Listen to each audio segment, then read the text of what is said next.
Disclaimer: this content is intended for a mature audience. I could feel the evening hush settle around us, like a heavy breath held in the room. My voice trembled when I asked, "Are you really serious about this?" There was a pause so dense that in that moment, even my own thoughts echoed too loudly. I remember when I first suggested it, how the words tumbled out, hesitant, curious, vulnerable, a hall pass agreement. I thought I was strong enough to handle it. I wanted honesty, freedom, trust. But that night, as he moved closer, his eyes held something I couldn't yet name. A quiet storm brewing behind his calm face. "Dialogue, you know I still love you, right?" he said, each word deliberate, soft. I nodded, though uncertainty curled in my chest. It's not about replacing. It's an exploration. With boundaries. Inner thoughts, woman's perspective. I tried to steady my breath. I believed in us. I believed in boundaries. But now, standing here under the low yellow glow of the lamp, I wasn't sure which parts of me I had conceded. The emotional undercurrent churned beneath my ribs. He slipped away into the night after our conversation, leaving me alone with the sound of my own heartbeat. I stayed still, staring at the dark window. Our home felt suddenly unfamiliar, echoing with unasked questions. Weeks passed. He came home late, sometimes just before dawn. He smelled different, not bad, but distant. My heart raced whenever his phone buzzed. I found myself watching the space beside me on our bed, feeling it hollow. Dialogue after a late return, "Are you okay?" I whispered. He shrugged. "Long night." "Sorry." But his eyes slipped away from me before he finished speaking. Inner thoughts, anxiety crept into my bones. What if he met someone and found something he liked more than what he had at home? I wanted to trust him, but the door I had opened creaked under pressure. The more I told myself that it was consensual, a gift of freedom, the more I felt like I had lost control. And then he came home one morning, the skies still dark outside. His silence was heavier than any words. He sat beside me on the couch. I braced for distance, for anger, for heartbreak. My palms were sweating. "Dialogue," he said nothing at first. Just stared at the floor between us. When he finally looked up, I thought I glimpsed regret. But also something else, a hardness. "What did I do?" I whispered. He took a breath. I thought maybe an explanation would come. There would be closure. Instead, my phone buzzed with a message that cut through the quiet. "We need to talk. About us." I looked at him. He stared back, eyes wide, unreadable. The air between us crackled like static. I don't want to know what his regret is. I'm terrified of the truth. But I can't stop hoping to hear that I misread everything. That maybe this was just a misunderstanding. Inner thoughts, my heart held a question that nightfall promised to answer. But would it shatter us before the dawn? I'm still sitting here, waiting. For his words. For his confession. For us. And the message on my phone glows in the darkness, unanswered. Unresolved emotion. I didn't open the message right away. My thumb hovered over it for a moment too long, caught in the space between knowing and choosing not to know. Instead, I looked at him. He was still staring at the floor, hands clasped together, knuckles white. The silence had texture, thick, velvet-like, pressing into the space between us. "You didn't have to keep it from me," I murmured, my voice barely audible, even to myself. He didn't answer. His chest rose and fell, the rhythm steady but distant, like waves breaking far from shore. He ran a hand through his hair, slowly, deliberately, like it was the only thing he could control in that moment. I watched the flicker in his eyes. Was it guilt? Or hesitation? Flashback, soft, visual memory. I remembered the way he used to look at me in the mornings, like I was the first thing that made sense. I remembered the heat of his hand in mine when we walked through the market on Saturdays, laughing at inside jokes. How we would make dinner together and end up dancing in the kitchen, barefoot, half drunk on wine and comfort. Now there was only stillness. Dialogue. I didn't mean to get so far from you, he said, finally. I felt something tighten in my throat. Then why does it feel like you never planned to come back? He blinked. Just once. But it told me everything and nothing. Inner thoughts. Love, when stretched too thin, becomes translucent. You start to see things you were never meant to. I saw a man I loved, still love, sitting inches away, yet miles gone. I stood, quietly. Walked to the kitchen. Poured a glass of water with shaking hands. Behind me, I heard his chair shift, the faint creak like a sigh. But he didn't follow. Didn't speak. The message still waited on my phone. Unread. Untouched. But alive. And I still didn't know who it was from. Or what it would unravel. But some part of me already did. I stood there with the glass of water pressed to my lips, though I hadn't taken a sip. My reflection in the kitchen window looked unfamiliar, drawn, distant, like a stranger living inside my body. Behind me, the silence had deepened. Not the kind that begged to be filled, but the kind that begged not to be broken. He finally spoke. She wasn't supposed to mean anything. The words floated to me like ash, soft, devastating, and impossible to sweep away. I turned slowly, keeping my voice level, though my heart was rattling. But she does. He didn't answer. Just looked up at me, eyes rimmed with something. Was it sadness? Resignation? I didn't plan it, he whispered. Inner thoughts. No one ever plans the slow drifting away. It's not a sudden tear, but a quiet unraveling. A forgotten touch. A conversation postponed. A kiss that doesn't quite land where it used to. I thought we agreed, I started, but stopped myself. Agreements don't protect you from emotions. Boundaries don't guard hearts once they've already slipped beyond the lines. He stood now too, though not too close. A cautious few feet away. We stared at each other in the dim kitchen, shadows pooling under our eyes. The fridge hummed softly, the only witness to this rupture. Dialogue, soft, aching. I didn't expect it to feel like cheating, he said. I didn't expect you to feel so far. That one stung. My body stiffened. I was here, I said, more breath than voice. I didn't go anywhere. He looked down at his hands, clenching and unclenching them like he was trying to wring the guilt out. Inner thoughts. Why is it that the person who strays always feels like the one who's been left behind? I moved closer, not to comfort, but to confront. Tell me the truth, I said quietly. Did she make you feel something I couldn't? A long pause. He looked at me then, not blinking, eyes astorm. She made me feel wanted. Like I was enough. Like someone still saw me. I inhaled, steadying my spine against the words. And I didn't? You stopped looking, he said. Or maybe I just disappeared slowly and you didn't notice. The weight of it settled in the pit of my stomach. I wanted to scream. I wanted to cry. But instead, I nodded, once. Small. Almost imperceptible. Not in agreement. But in acknowledgement. I had my version of the story. And now, I had his.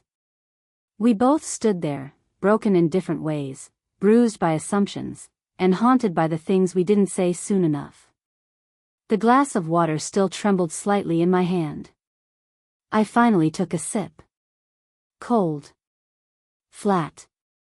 Like the space between us. The glass touched the counter with a soft clink. I didn't look at him. Not yet. The stillness in the room felt louder than words, like the air had thickened with everything we hadn't said. He took a step forward. I felt it more than I heard it. His presence closed the space slightly, but not enough to comfort. Only enough to make me feel the tension crackle at the edge of my skin.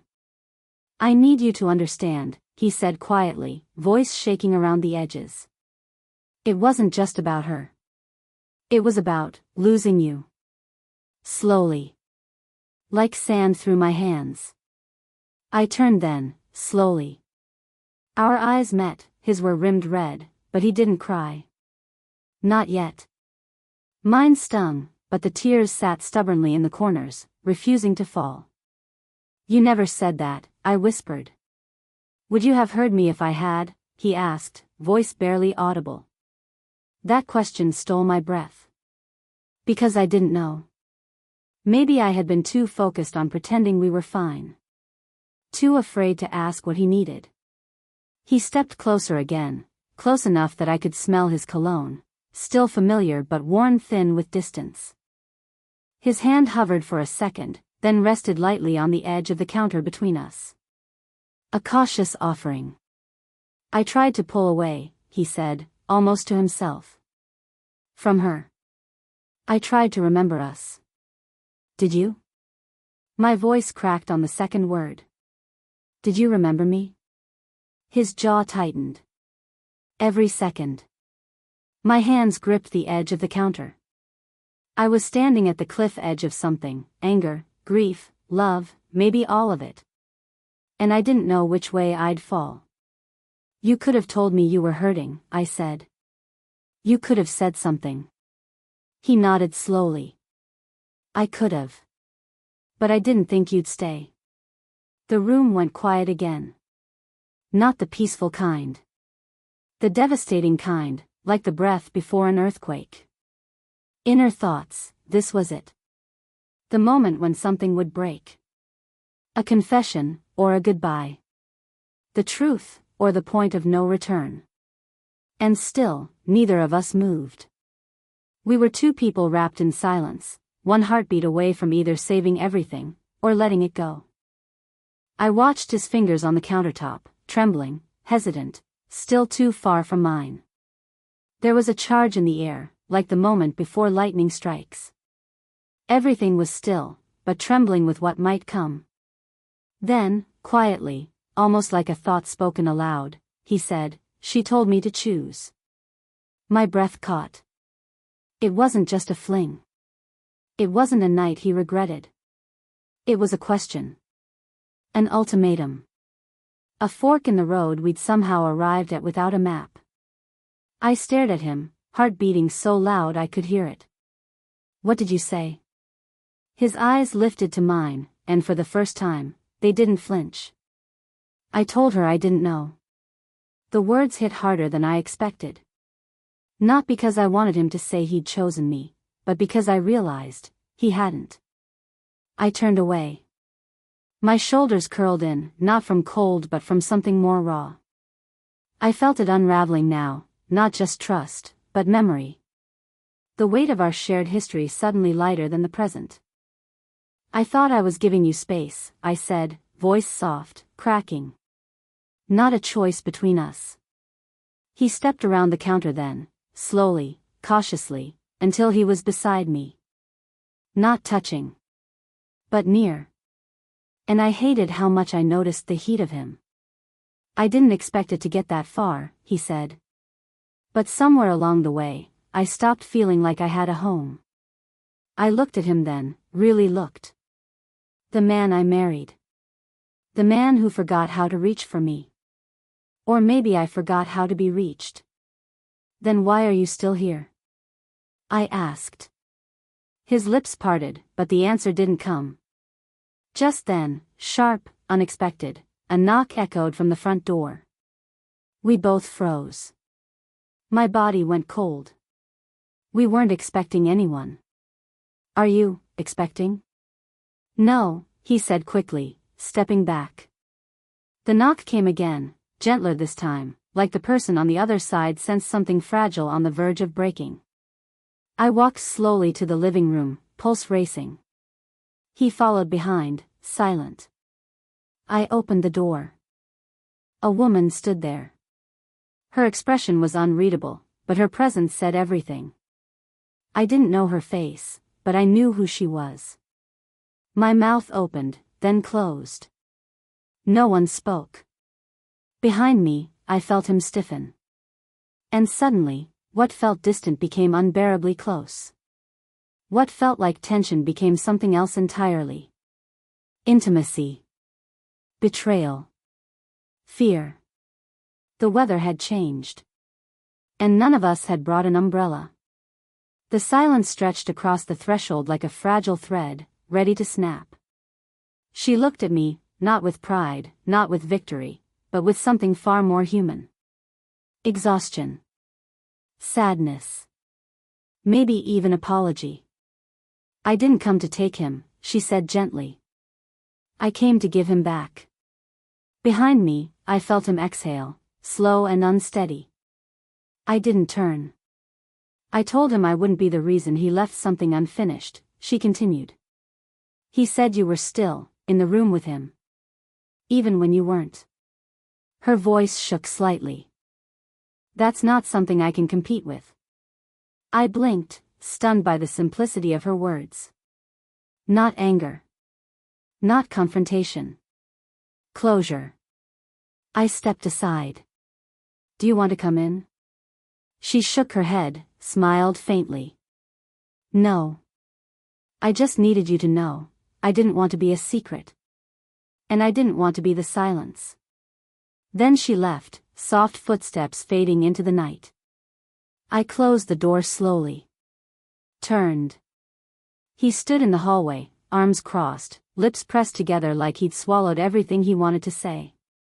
I didn't know she would come, he said. I believe you. And I did. Not because I wanted to. But because her eyes had told the truth more gently than he ever could. I walked past him, back to the kitchen. He followed. We stood by the counter again, just like before. Only now, there was nothing between us. He spoke first. I was looking for something outside us. Because I was afraid we'd already stopped trying inside. I reached for his hand, not to forgive, not to forget, but because it was still mine to touch. Quietly, I didn't stop trying. I just didn't know where to reach. The silence returned. But this time, it didn't feel like absence. It felt like breathing. Then, almost too softly to hear, he said, when I told her I didn't know who I'd choose, it wasn't because I didn't love you. I looked up. It was because I didn't think you still loved me. That was the twist. Not that he fell for someone else. But that he believed I had stopped seeing him. We stood there, holding the weight of what we didn't say for too long. But now, it was spoken. And that changes everything. We didn't fix everything that night. Some truths don't wrap themselves neatly. Some hurts don't dissolve with apologies. But in the hush of early morning, when the sky was still bruised with night, we stood together in the kitchen, not as a perfect couple, but as people willing to stand in the ashes. He made coffee. I made toast. The silence was no longer punishment. It was a shared space. That's what changed. We no longer assumed the other knew what we needed. We no longer held back the messy parts of our truth, afraid they'd be too much. Love isn't built on perfection, it's built on willingness. And in the end, maybe that's what saves us. Not certainty. But choice.